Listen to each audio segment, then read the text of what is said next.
Jimmy Wanjigi, presidential candidate 2022, is seen leaving a city restaurant hotel with Azimio leader Raila Odinga after a meeting that we were told by the press lasted over 2 hours. Now, should that be big news?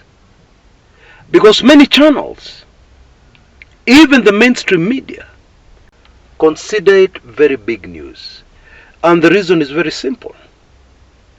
Raila is said to have fallen out with Jimmy Wanjigi in the run-up to the 2022 presidential elections, over the ODM nominations. Okay, but I'll come back to that later, because things may not have been what they seem to be. And bila kizungu mingi, in my opinion, this was not big news. But something else about Wanjigi and Raila is very, very big news. Let me explain. Politicians meet all the time in secret. And if they're determined that their meeting should remain secret, it will remain secret. Politicians speak on the phone all the time. And they make very big decisions with far-reaching consequences on Kenyans. That happens all the time. And therefore, don't you think it is logical to assume that when politicians meet and word gets out that they're meeting, isn't it highly likely that this press coverage is stage managed? Because there are many places where Raila would have met with Wanjigi in secret. At one of Wanjigi's palatial homes, or at Raila's home in Karen. And even if the issue was the food, they'd have done outside catering. Don't you agree? Raila and his handlers know that he's a very public figure. Wherever he appears, people are bound to get wind of the fact that Raila is around. The press are bound to be informed that Raila Odinga Yuko area. And so in my opinion, the very big news here is that Raila and Wanjigi wanted people to know that they met and they spoke.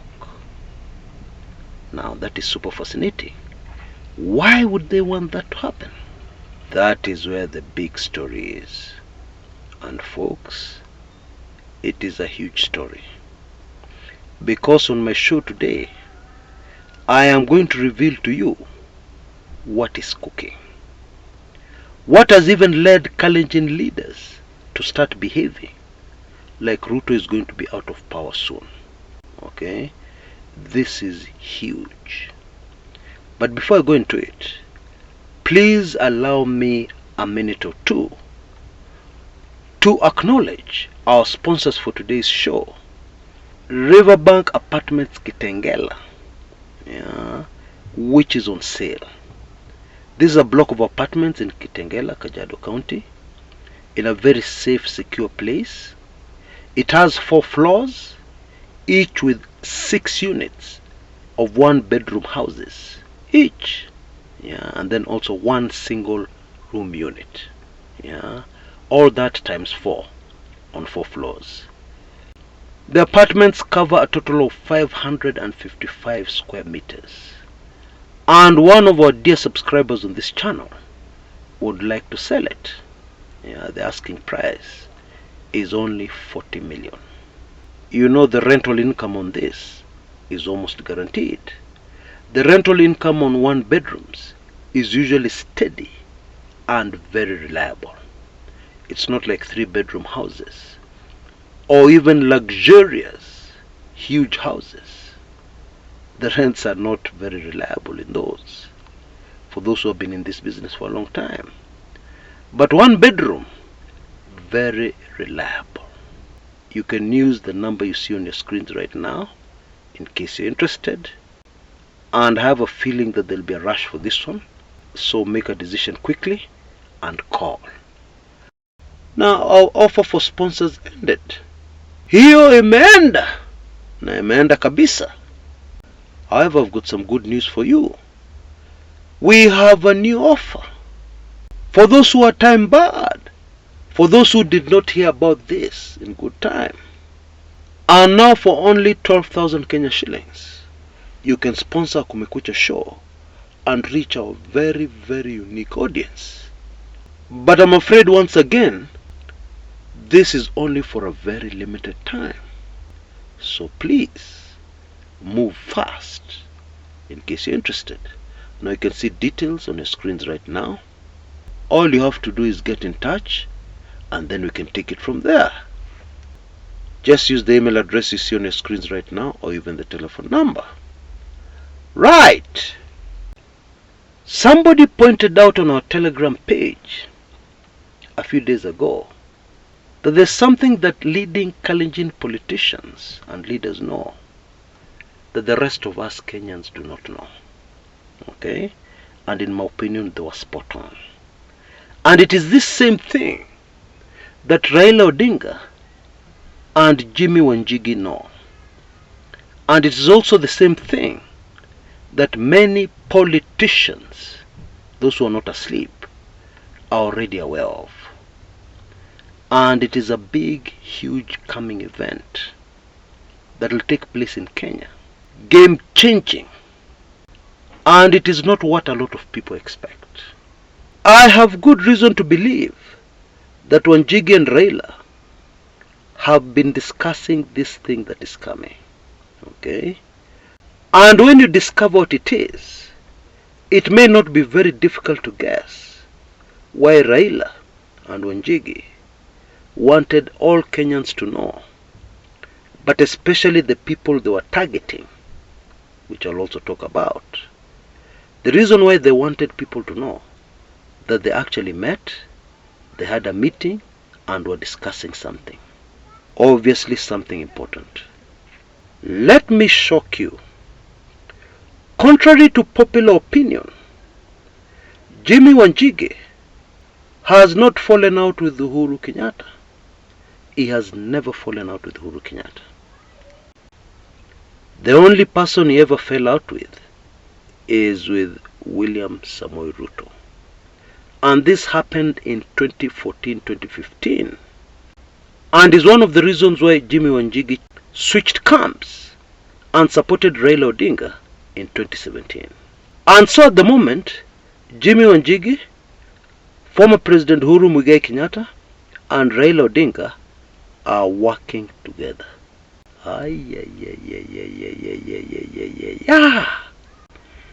Doing what?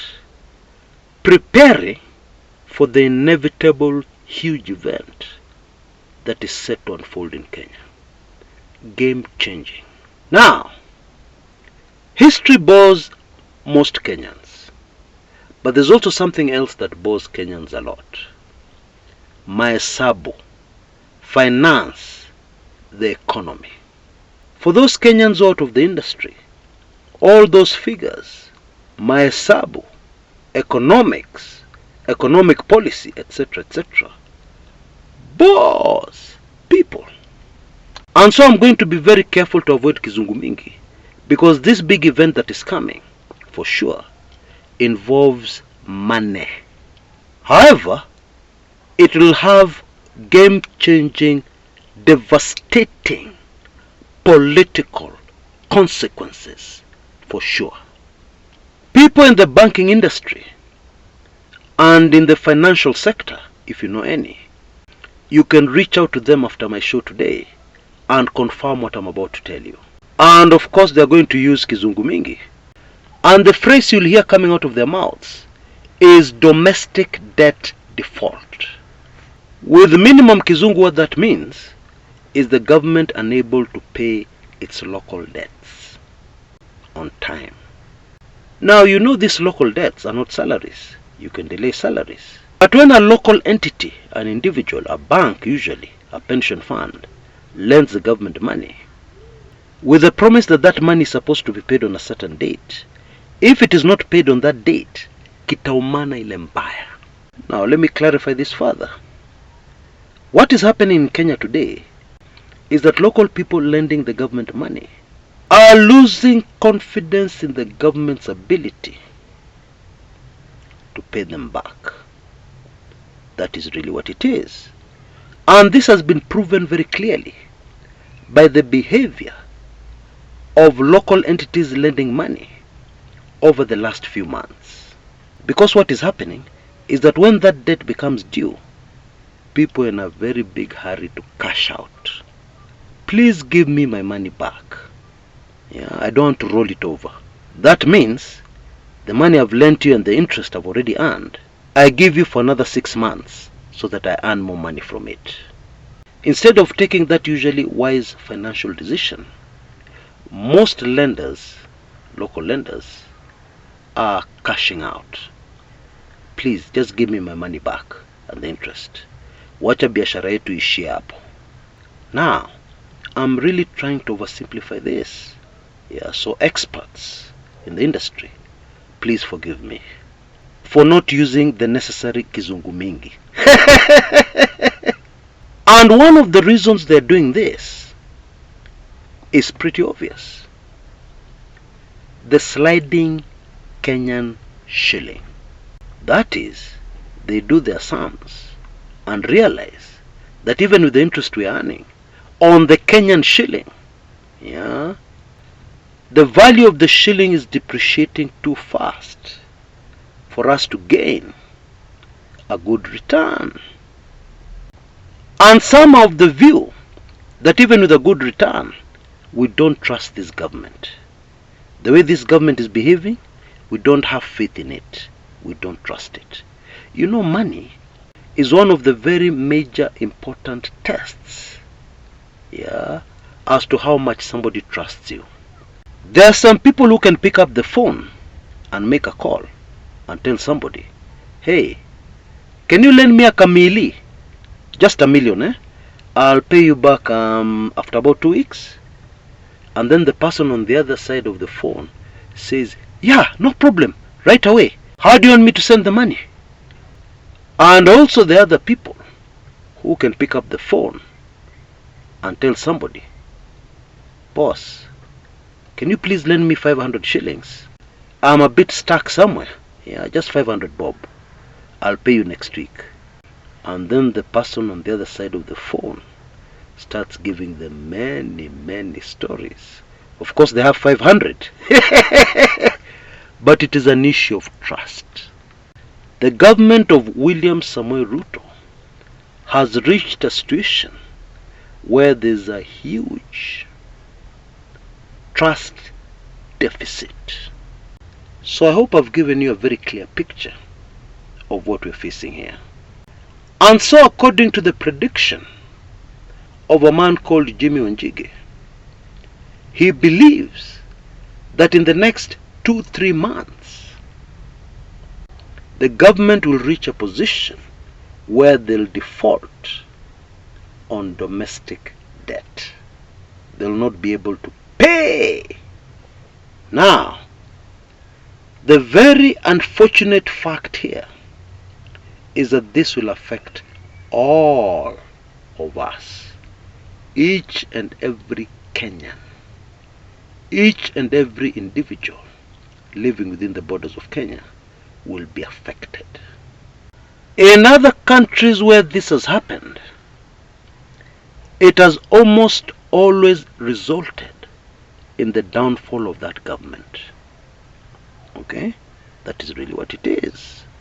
In my opinion, the government has already started behaving in ways that would suggest that they have already anticipated this happening and are doing everything in their power to raid us in terms of more taxes, to get money everywhere they can get it, to prevent this disaster from unfolding. However, most experts believe it is too little, too late. And very many bad financial things are going to happen to all of us when the government defaults on its local debt. It includes the government raiding your bank account and removing a certain percentage of your finances, of your money. It may also include Mpesa transactions, each and every transaction having a certain deduction going directly to government, all in an effort to help government meet its financial obligations.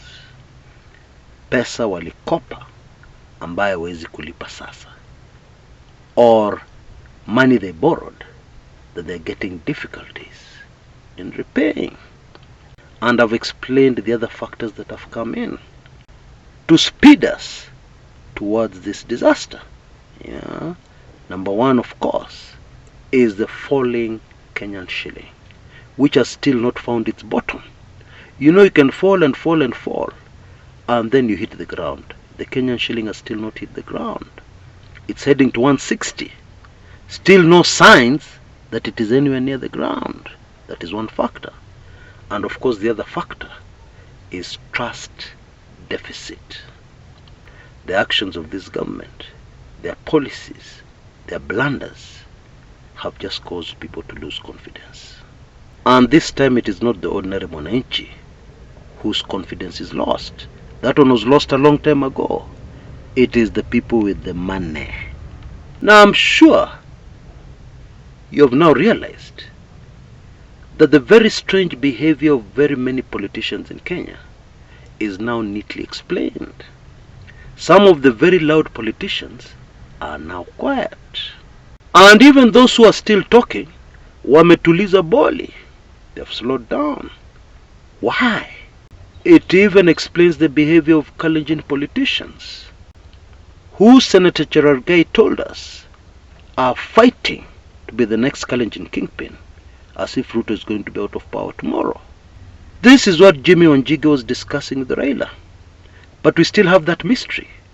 Why did they advertise it? Who was the target audience? It can't be Ruto. It can't be the government. The government knows everything. In my opinion, it was a cryptic message to supporters of Raila Odinga, who until now have been ignoring Wanjigi. In fact, they hate him. In my humble opinion, and I could be wrong, the motive may have been to let Raila supporters know that sasa niko na huyu jamaa Jimmy Wanjigi, tuko pamoja. Wouldn't it make sense, if you're in the opposition, for you to prepare for what you know is coming? It's going to be chaotic. But then as a politician, you prepare yourself for the chaos, so that in the midst of that chaos, you emerge in the best possible position. Please allow me to leave it there. Now, many of you are very interested in my classic 2013 ebook, Mystery Monday, because it has information never before released to this day about Raila Odinga and the Luo question. And of course this was linked to the 2013 presidential elections, which was the beginning of our serious problems in Kenya. Now looking back, we can see that very clearly. You can see details on your screens right now. For only $9.60, you can get yourself this ebook. Amazing ebook. And what is more, you will be able to win 1 full year subscription to my weekly intelligence briefings when you purchase Mystery Monday. Go for it. I highly recommend it. You have been seeing the details on your screens. Therefore you know what you have to do. The same details are repeated in the description area below this video on YouTube. Until next time, this is Chris Kumekucha.